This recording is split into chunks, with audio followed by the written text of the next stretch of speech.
For the agent that must be in the know, Medicare Industry Insider discusses critical insight, noteworthy trends, and upcoming issues in the Medicare market.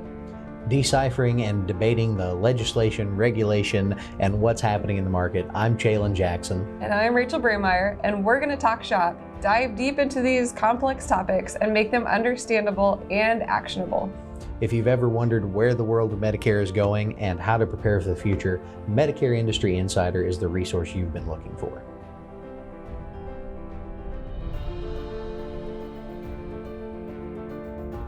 Hey everyone, Chalen Jackson here and Rachel Brameyer with Medicare Industry Insider.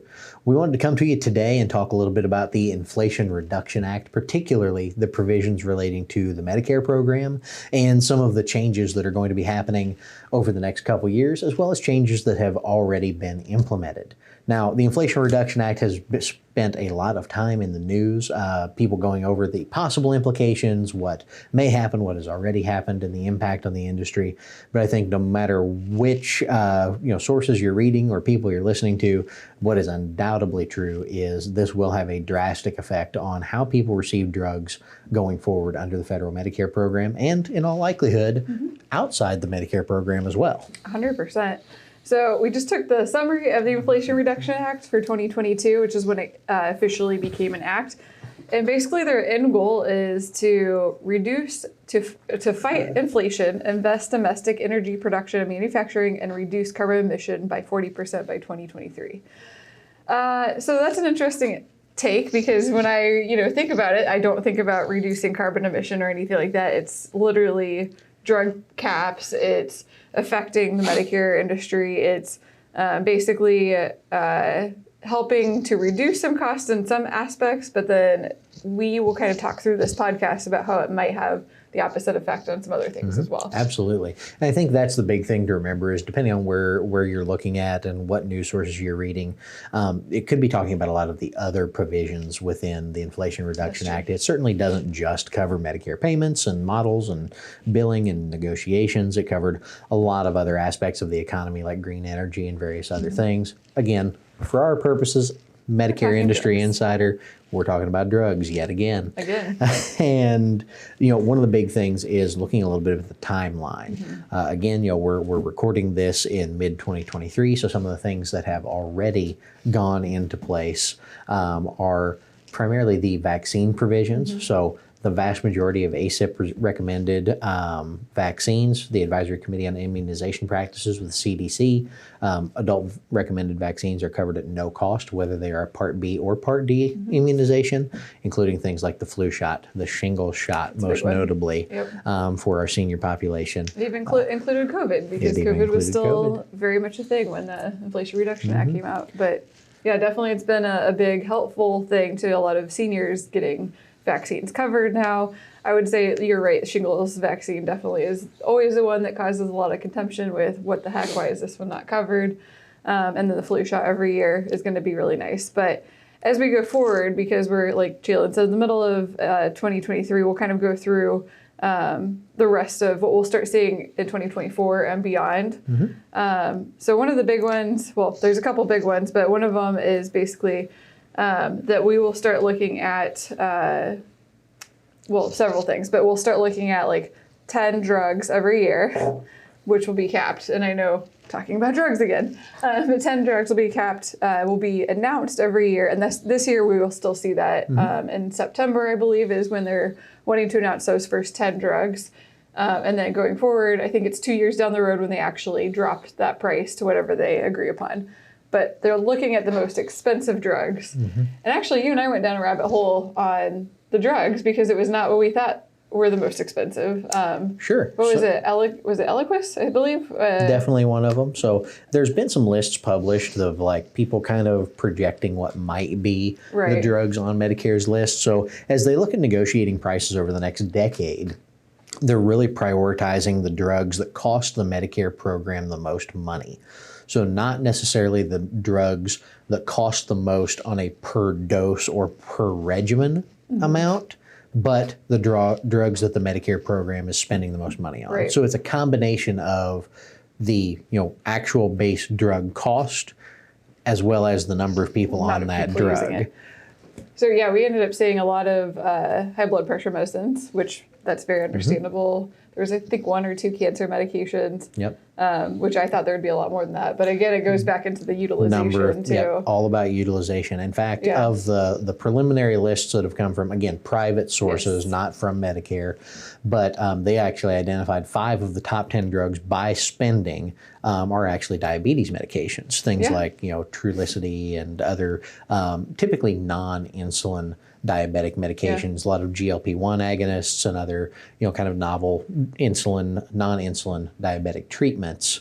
So it's been really interesting to watch that. But, as we have seen, insulin capped at $35 due to the Inflation Reduction Act, as we've seen vaccines covered at no cost, these are provisions that have already gone into effect, and I want to talk for a moment on the impact of that. The shingles vaccine being a fantastic example that we've already mentioned. The average cost of a shingles vaccine is over $400. Currently, the average Social Security payment is just under $1,600. So you're talking about something that at one time, 7 months ago, 8 months ago, would have cost a Medicare beneficiary as much as 25% of their monthly income to receive that therapy for an incredibly debilitating disease, however short-lived. So to think that it's not having some positive impacts, regardless of the long-term outlook, is really really short-sighted. So I did want to mention that there are some really tangible impacts on beneficiaries right now that people are already seeing. And I think as we go through, and we'll talk a lot more about price negotiation going forward, since there's a little skepticism and controversy.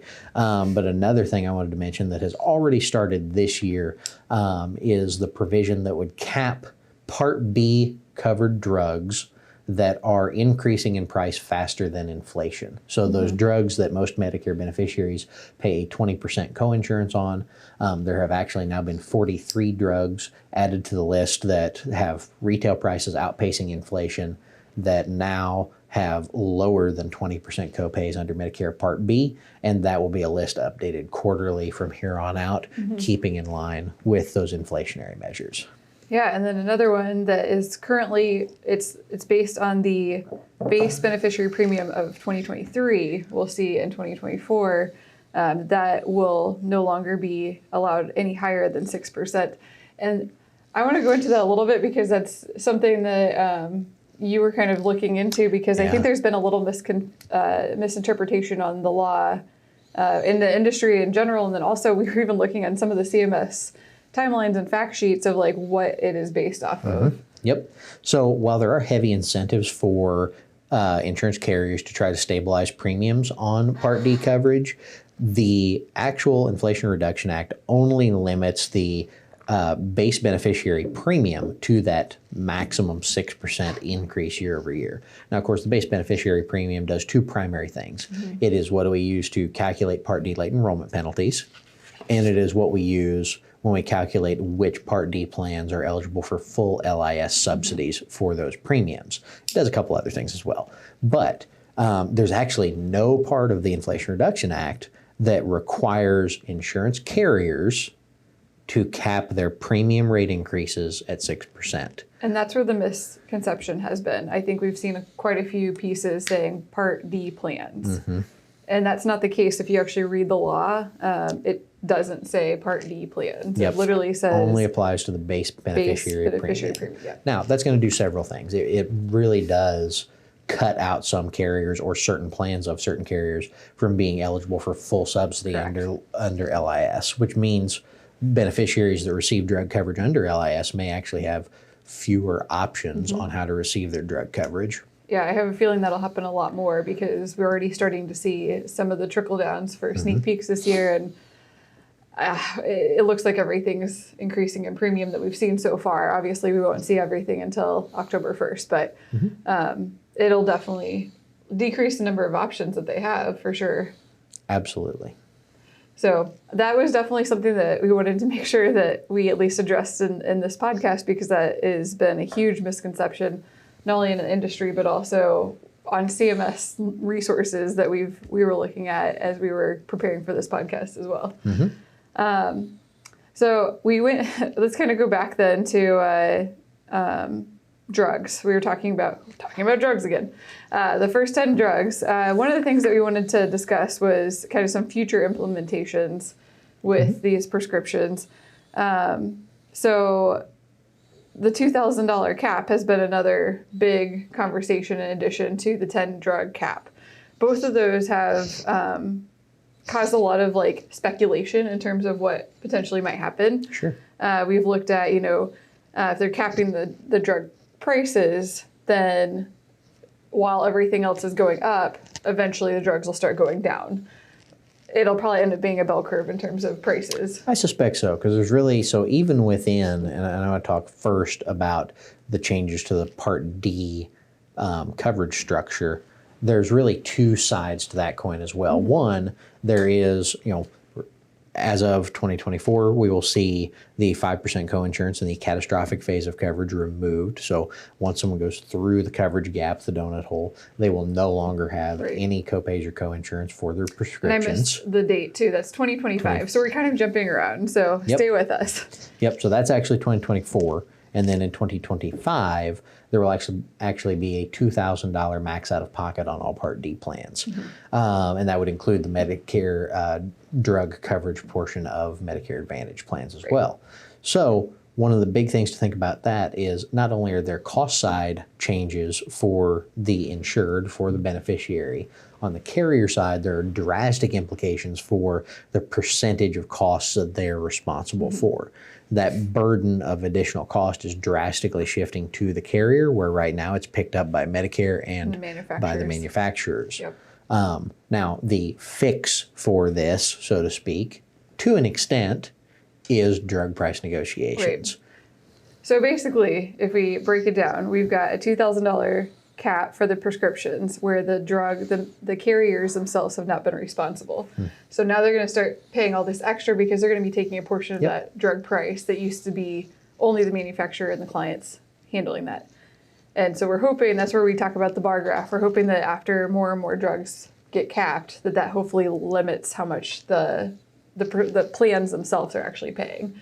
So we'll probably see them paying a lot more. So that's where a lot of speculation, where you and I have speculated quite a bit, is, okay, now these plans are having to pay more on prescriptions that they'd never had to pay before. Depending on what data you look at, the Part D plans could increase their spending on drugs as much as 500% for those that enter what is now the coverage gap. So if you look at what they're currently paying on coverage gap and catastrophic phase drugs, and then look at the numbers shifting on those coverage phases, as well as the increased share of that cost that they are responsible for, it is going to be a drastically significant cost for them to bear compared to what they're paying today. Which, of course, can affect premiums, can affect plan design. And we're actually, as we're analyzing everything, starting to see a little bit of that, and we're thinking they're starting to prep for a lot of those changes. Especially the big one we've been seeing is the Tier 3 drugs going from an actual copay to coinsurance. That can change the price of that drug dramatically for the client. And we're also going to see, like, potentially as things start coming out, we haven't seen this yet because until October 1st, we won't see details, but all the extra like added benefits like transportation or personal health emergency system, response systems, things like that, maybe frozen foods that they provide to people. There's a lot of little extra things that these plans are providing to clients right now. They're going to have to figure out where to cut costs somewhere.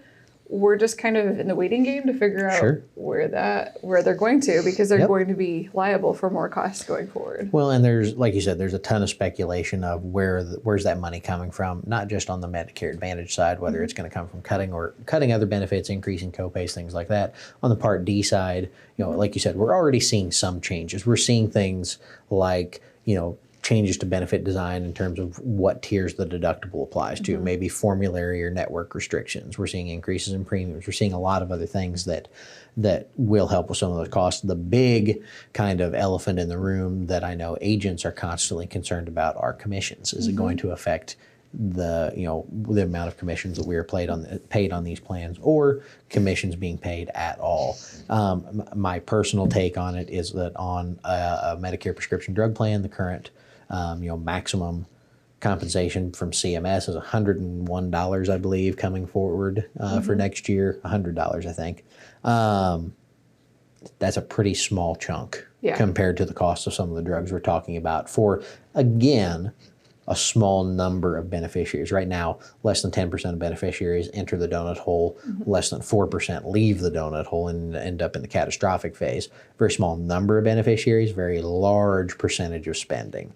If you look at Medicare drug spending altogether, those top 10 drugs by cost for the program represent around 22% of total Medicare drug spending. Right. So it is a huge expense for a very small number of drugs. Yeah, but they were the ones that we talked about before that not only are expensive, and they don't have to be the most expensive drug, it's the most expensive for Medicare. Yep. So utilization, and I just double checked, it is Eliquis. It was 2 times more expensive than the second highest. So you're seeing blood thinners, chemo, and diabetic medications coming up as ones they're probably going to be looking at first. But it is going to be interesting just to see the pros and cons. People who are taking the potentially most expensive. We've got chemo drugs on there, potentially diabetic, but now diabetic medications, at least, insulin is capped already. Sure. So hopefully clients are seeing a little bit of savings in their pocketbook, depending on the prescriptions they're taking. But then we're also going to see, we think it'll be a bell curve in terms of cost and where the plans, where everything is getting shifted around, trying to figure out how to make this new act. It will definitely be several years before we see any kind of, in my opinion, it will be several years before we see any kind of stabilization in the drug market. There's a lot of other things at play as well beyond the Inflation Reduction Act. For example, in the Biden administration's budget proposal this year, one of the proposals, which, while it never made the budget, which we didn't expect it to, it was kind of a hint to CMS to look at some potential rulemaking and other opportunities. One of the suggestions was actually to create a standardized and capped Tier 1 formulary across all drug plans, where all drug plans would have a standardized $2 copay Tier 1 with a standard list of 150 commonly taken drugs for chronic conditions.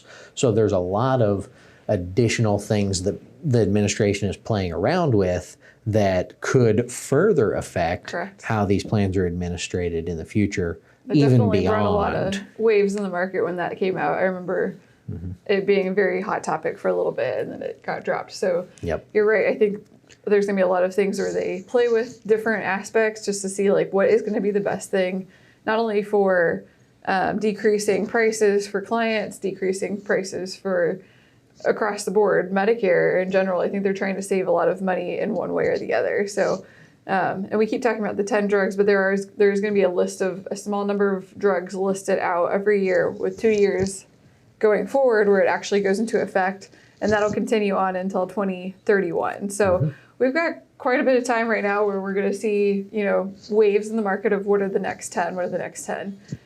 Honestly, that's the only big thing with the Inflation Reduction Act that is currently on here that we'll see kind of going forward, besides all the way up until 2025, where we see that $2,000 cap.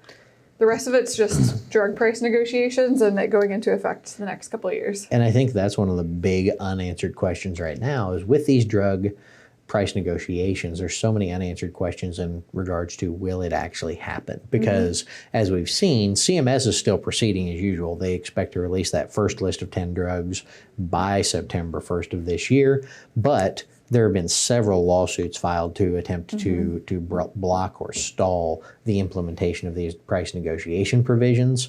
The initial filing from Merck Pharmaceuticals actually called this extortion, arguing that it violated both the First and Fifth Amendments by setting prices that are fair as determined by CMS. And the big call out here is, as we've talked about in other episodes, Medicare is kind of the big stick that Congress and other agencies can swing in forcing compliance. It would force any manufacturer who does not agree to the terms of these negotiations to not be eligible for any Medicare or Medicaid payments for their drugs, meaning they would only be available to commercial payers or cash pay patients. So basically trying to cut them out of the drug market altogether if they don't accept the terms of these price negotiations, which are arguably relatively one-sided. Negotiation is a really fancy way to make it seem like people having a conversation when it's really Medicare saying this is what we're willing to pay. If you don't like it, get out. So that's definitely something we'll see play out in courts probably over the next several years. Yep. And it could actually delay the implementation of these price negotiations. Yep. Yeah, because they don't have to. They're announcing potentially the first 10, and then every year after that, they're supposed to announce 10 to 15 drugs every year. We'll see. September could drastically change what actually happens. Absolutely. So I think going forward as an agent, looking at paying attention to if drugs are actually getting announced and what prices they end up, I think that's a huge takeaway that can change, what your clients are actually paying, and maybe it's a chance to reach out to your client and form a better relationship, being a knowledgeable professional in the industry, paying attention to where the shifts are coming from, like where are the prescription drugs and the Medicare Advantage carriers shifting money around since they're now liable for those drug costs. I think that's going to be important to pay attention to what has changed year to year, because it might sneak in with little things like potential hospital inpatient stays might be more expensive.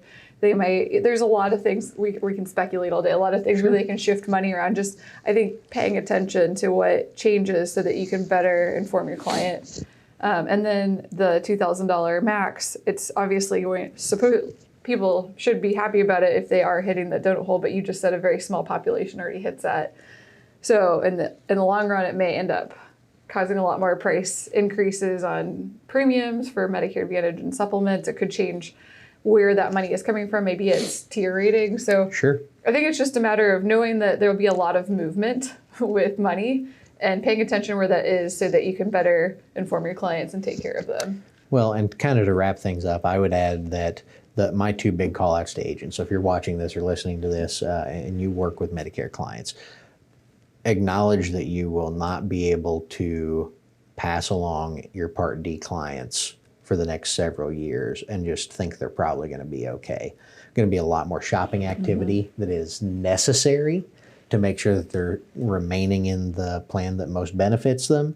There's also going to be a lot of potential plan consolidations, premium increases, plan mapping. Yeah, we've already seen some of those. Things like that.